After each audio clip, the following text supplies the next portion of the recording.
അപ്പൊ പെട്ടെന്ന് നമ്മുടെ ബഹുമാന്യനായ സ്പീക്കർക്ക് ഒരു ബോധോദയം ഉണ്ടായി. RSSനെ പോലുള്ള പ്രമുഖമായ പ്രധാനപ്പെട്ട ഒരു ഇന്ത്യയിലെ തന്നെ പ്രധാനപ്പെട്ട സംഘടനയുടെ ആളിനെ കാണുന്നുണ്ട്, എന്താ കുഴപ്പമൊന്നും? ഒരു കുഴപ്പമില്ല, ഉണ്ടെന്ന് ഞാനും പറഞ്ഞില്ല. പക്ഷേ അത് ശ്രീ അജിത് കുമാർ അദ്ദേഹത്തിന്റെ വ്യക്തിപരമായ ആവശ്യത്തിന് വ്യക്തിപരമായ കാര്യത്തിലുള്ള സന്ദർശനം നടത്താം. പക്ഷേ ADGP ആയിട്ട് ഇരിക്കുമ്പോൾ അത് ചെയ്യാൻ പാടില്ല, അതേ ഉള്ളൂ. അല്ലാതെ ഈ ആ സ്ഥാനം വഹിച്ചുകൊണ്ട് അത് ചെയ്യാൻ പാടില്ല എന്നുള്ളതല്ലാതെ വേറെ ഒന്നും ഞാൻ പറഞ്ഞില്ല. ചെയ്യാം, പക്ഷേ ഇതുപോലുള്ള സംശയങ്ങൾ വരും. ആ സംശയത്തിന് ശരിയായ ഉത്തരം കൊടുക്കണം, അതാ വേണ്ടത്. ഏതായാലും ഇനി അതൊരു വലിയ ചർച്ചയിലേക്ക് മാറുന്ന ഒരു കാര്യമാണ്. എന്തൊക്കെ ന്യായം ബഹുമാന്യനായ മുഖ്യമന്ത്രി പറഞ്ഞാലും, മുഖ്യമന്ത്രി പറഞ്ഞ ഊരിപ്പിടിച്ച വാളിന്റെ ഇടയിൽ കൂടെ പണ്ട് നടന്നു പോവുകയും ഓടിപ്പോവുകയും കിടന്നു പോവുകയും ഒക്കെ ചെയ്ത കഥയൊക്കെ നമ്മൾ കുറെ കേട്ടിട്ടുണ്ട്. പക്ഷേ ഇവിടെ ഇപ്പൊ എന്താണെന്നറിയോ, ഈ ഊരിപ്പിടിച്ച ഇതിന്റെ കാര്യം വരുന്നുണ്ട്. മാർക്സിസ്റ്റ് പാർട്ടി ഇതുവരെ അങ്ങനെ ചെയ്തിട്ടില്ല. കമ്മ്യൂണിസ്റ്റ് പാർട്ടിയുടെ നയമല്ല. കമ്മ്യൂണിസ്റ്റ് പാർട്ടി ഇങ്ങനെ RSSനെ പ്രീണിപ്പിക്കാനൊന്നും പോയിട്ടില്ല. എന്നാൽ ഇതെന്തുകൊണ്ട് പോയി എന്നുള്ളതൊന്ന് പറയട്ടെ.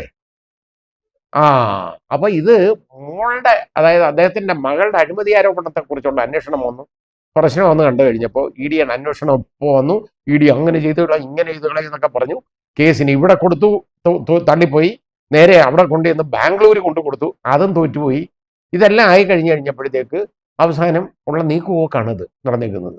അത് മനസ്സിലാക്കണം, തിരിച്ചറിയണം. അല്ലെങ്കിൽ ബഹുമാന്യനായ മുഖ്യമന്ത്രി ഇത് ശരിയായിട്ട് ഇതൊന്ന് പറയണം.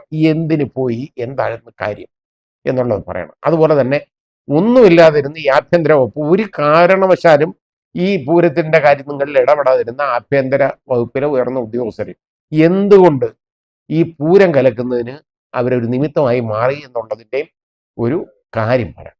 അതാ വേണ്ടത്. അത് വെളിവാക്കണം, വിശദമാക്കണം. പൊതുജനങ്ങൾക്ക് അറിയാനുള്ള അവകാശമുണ്ട്. ഇത് ശ്രീ സുനിൽ കുമാറിന് ഒരുപാട് ഉപദ്രവം ഇതുമൂലം ഉണ്ടായെന്നുള്ളത് സത്യമാണ്.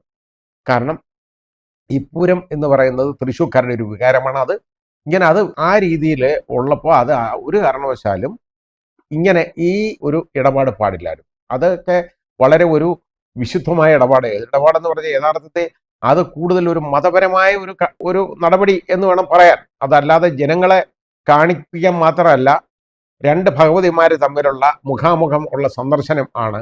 അതൊരു വലിയ ആശയമാണ് അത് കാണിക്കുന്നത്. അത് ഞാൻ പറഞ്ഞില്ലേ, അത് എന്തുമാത്രം വികാരം വ്രണപ്പെടാൻ ഇടയുണ്ടാക്കിയിട്ടുണ്ടെന്ന് ആലോചിച്ച് നോക്കുള്ളൂ. ഈ സമൂഹത്തിന്റെ ആ ബുദ്ധിമുട്ട് ഒരുപാട് പേര് അങ്ങനെ ഉണ്ടായിട്ടുണ്ട്. അതേതായാലും അതിനെക്കുറിച്ചുള്ള വിശദീകരണം വേണം. ഇതുമായിട്ടൊക്കെ അത് കൂട്ടി വായിക്കുമ്പോൾ പ്രശ്നമുണ്ട്. അത് മനസ്സിലാക്കണം, തിരിച്ചറിയണം.